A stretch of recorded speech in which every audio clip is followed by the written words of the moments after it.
So you can get this on-demand traffic and then show the results and say, hey, you've got a boost in traffic, and guess what? That's from me.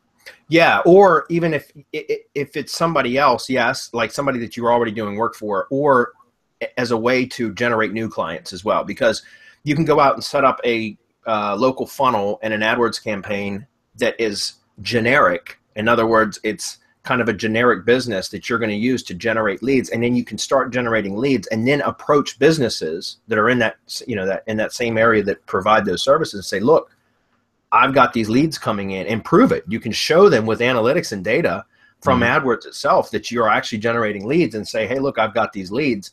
I need somebody to service them. Are you interested? I can do this for you. And then obviously sell the leads as a premium. So it's an updated format, because that's a similar way of what you do with the organic stuff, right? And since Google changed the game, you adapted with it and said, okay, well, instead of this, now try this, right? That's correct. And it's Google redid the search engine results pages the way they did to force more people into advertising. There's no doubt. Yeah, that makes sense. Okay.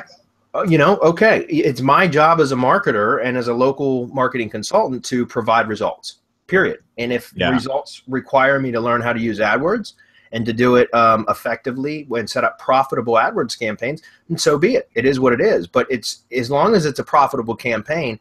There's something interesting that I learned. I heard it was on some Perry Marshall training for AdWords. He mentioned something about looking at AdWords as a vending machine and not as a slot machine. I like that. No, that's good.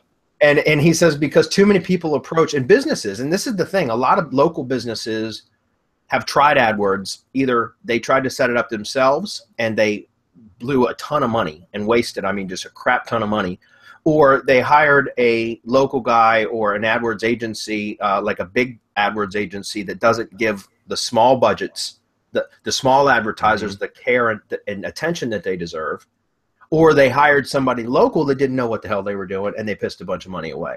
And so I've noticed that in my own discussion with all my SEO clients, every time I've brought up AdWords, they like, oh, no, we've tried that. It doesn't work. We wasted a lot of money, blah, blah, blah. Well, it's because you guys weren't doing it correctly, or the people you hired weren't doing it correctly. And if you understand it and you learn how to set it up and optimizing the campaigns, which is key, then you can make profitable campaigns and treat it as a vending machine instead of a slot machine. So instead of just throwing money into AdWords and hoping and praying that you're going to get a return out of it, you should have, if you have everything set up and all your conversion tracking and everything, you should be able to put $1 in and be able to tell with almost guaranteed certainty how much money you're going to get back out. So I'm going to put $1 in and I'm going to get $1.50 back out. So, okay, if that's the case, well, then I want to put as many dollars in as I can possibly put in. So every time I pull that lever, that AdWords lever, in other words, every time I put money in AdWords, I know that I'm going to get my money back plus whatever my return on investment typically is.